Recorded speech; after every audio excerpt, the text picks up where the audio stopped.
Hey guys, I hope you're doing well. It's been a while since I've done one of these vlogs. I want to quickly update you on some of the stuff that's happening with me and also show you a cool approach I found in the studio.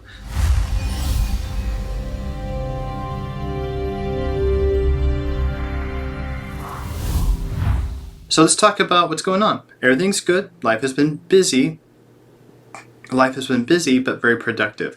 I have a single coming out tomorrow called Ascension. A while back, I was working in the studio early in the morning on Saturday. Usually I let my wife sleep in and I watch the kids. They were watching cartoons, totally happy, fed, and just enjoying their Saturday. So I sometimes will sneak in here and play around a little bit. And I had just purchased several updates for my studio. So new sounds and new plugins, and I'd love to get in there and just see what can they do, what can I create with this. I don't really have the goal of making a new sound or new song. I'm just playing with it, and whatever comes out of that session is great. If nothing comes out, that's okay. I'm exploring the new stuff I have to work with. And all of a sudden I landed on this idea, this little melodic riff that I was like, this sounds kind of cool. I like this. And so I decided to make a full song out of it.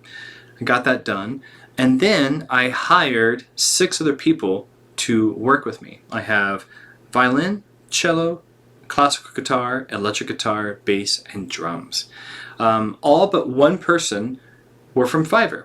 And those that follow me know that I work a lot as a remote recording saxophonist through Fiverr, and I'm not sponsored by Fiverr. I found some good business there and I just keep doing it. So I found these folks from Fiverr. The cellist and I have worked together twice before on a couple other songs, but everyone else was new.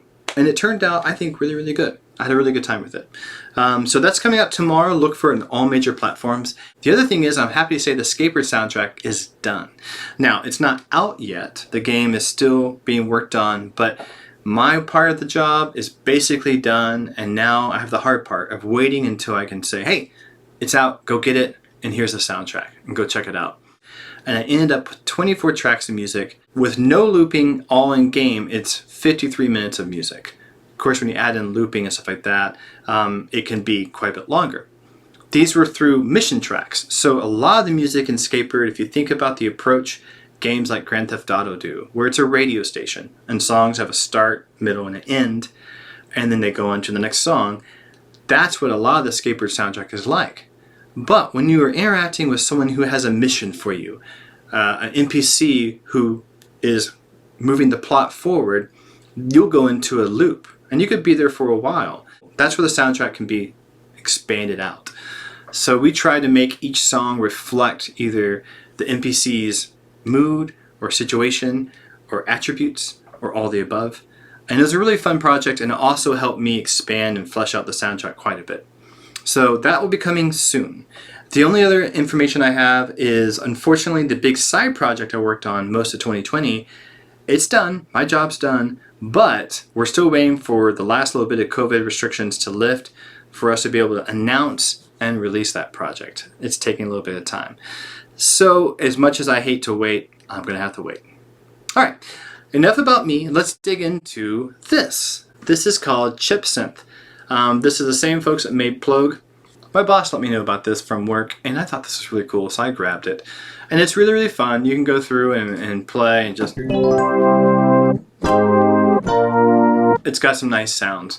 But, and a little point of clarification, if you can't tell by the paint job, this is geared towards the Super Nintendo. So you're not going to have 8-bit sounds, you're not going to have 32-bit sounds, you're going to have 16-bit inspired or sampled sounds. And it's going to be from the Super Nintendo. It's not going to be from like the Sega Genesis or TurboGrafx 16. And all this is great, and you can make little things and do all of your normal ADSR type stuff. But the player, in my opinion, is worth the price of admission by itself. Because you can go find SPC files, and then you can load it in here and play them. And I grabbed some of my favorite games. ActRaiser, I freaking loved this game.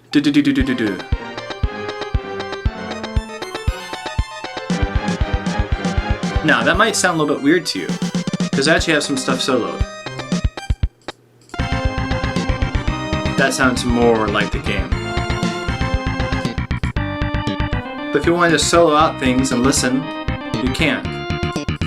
Really kind of cool. You can detune it, which does speed and pitch. Or you can just do the tempo.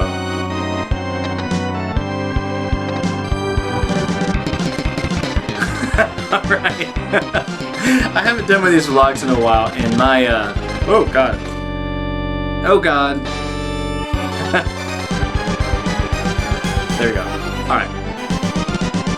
So, I haven't done one of these vlogs in a while, and I'm kind of all over the place. But here's the really interesting thing. You can use all this. This has a lot of power to, like, deconstruct pieces, especially iconic pieces that you might have a lot of nostalgia to. Be like, oh, I loved playing Super Mario World. Let me listen to the music. You can slow it down. You can take out certain parts so you can hear more clearly what's going on. And that's all great. You can use it for, let's say, for example, if you wanted to transcribe something and you wanted to take out some of the noise that was distracting you, you could do this type of stuff. But here's what's really interesting to me was bonus game. I was listening to this, and this is when I believe you're on that little level where you have the different floors, and you have the 3 question boxes, and I think one of them has a strike, and 2 of them have a 1-up, and you're trying to see, and you can't jump back down, and so if you strike out, then you hit an X, then you lose that layer, and you go up to the next one, you keep going through, and it's a way to level up your men. I think that's what this is.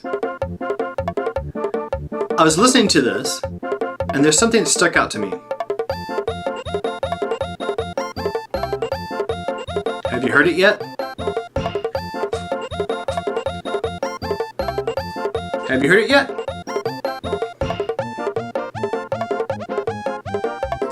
Okay, so unfortunately I might have to start completely over, so there's going to be a little bit of dead air, but there's something that once you hear, you can't unhear it. And I showed it to my boss. I was like, I never heard this before, but now it sticks out like a sore thumb. Oh, you don't? Cool. It's that. I'm going to take a little while to get back to it. It's in a different key.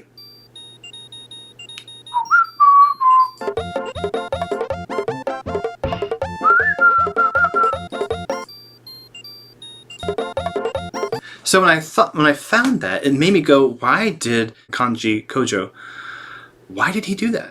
And it could be just a texture thing, it could be just a flavor, kind of like overtones of a bell, because it does have a belly sound, bell chimey sound, but it really is interesting to hear. It's basically bitonal. And it's gone, and it comes back.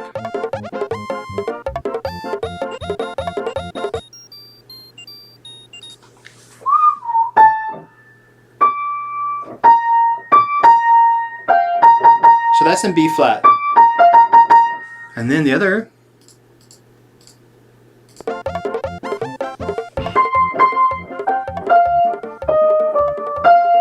Sorry, my piano's out of tune.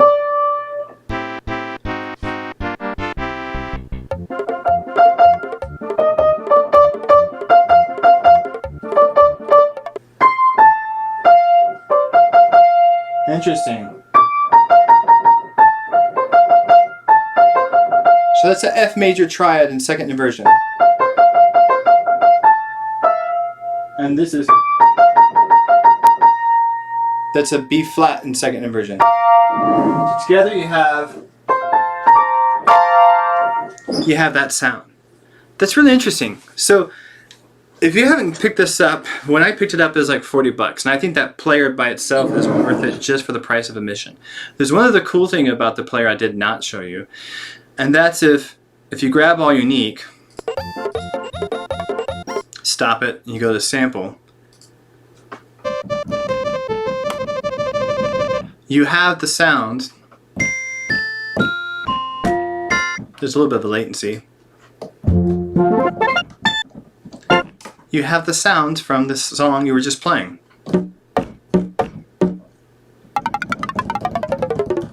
Kind of cool. So check that out, play with that. But the other thing is, look for opportunities when you have something that allows you to peek under the hood, so to speak, peel the curtain back somewhat, and say, huh, the composer decided to do this. why. The other thing that's really fun to kind of look through is in some of these things, like let me go to Yoshi, or where are you? Yeah. You can see how the channels are split up. And sometimes it's like doing banjo stuff or whatever, and it's split up among multiple channels. So if you go back and think about the architecture of the Super Nintendo, it only can do 8 channels, right? The Nintendo could do 5, and this can do 8. If you think back, that's why sometimes you'd have things drop out if sound effects are playing, because they had to trade off. I also heard about composers that would sometimes play super duper fast arpeggios, so fast that it sounds like a chord, but it's actually just going super, super, super fast, so you're not hearing that crappy piano playing like I just did, and you're saving some channels. You're saving some channels for other percussive things or other harmonic things, maybe a counter melody or maybe another melodic thing. The other thing that a lot of people know about is the whole delay trick that I used to do. That's actually how I started doing delay back in the day in Sonar, KQX Sonars. I wasn't playing with plugin. I copied my audio down to a new track, moved it over just a little bit, reduced the volume, and panned them separately from each other, and kind of did a homemade, do-it-yourself, faux delay. And it worked really well, actually. I was able to just really dial it in. These days I just use delay plugins, but back then I was just starting out. I had no experience with this. I was just learning and playing. If you haven't picked up Chip Synth, get it. It's like 40 bucks, super nice, and that player's really, really fun to mess around with. Alright, I promise the next vlog won't be so far in between, and I hope you're doing well, happy, safe, and sound. And get outside and almost said make your own discoveries, which is what Dr. Scott or whatever says from Dinosaur Train. Oh, kid programming, it's my life. Alright, anyway, hope you're doing well. Take care. See you in the next one.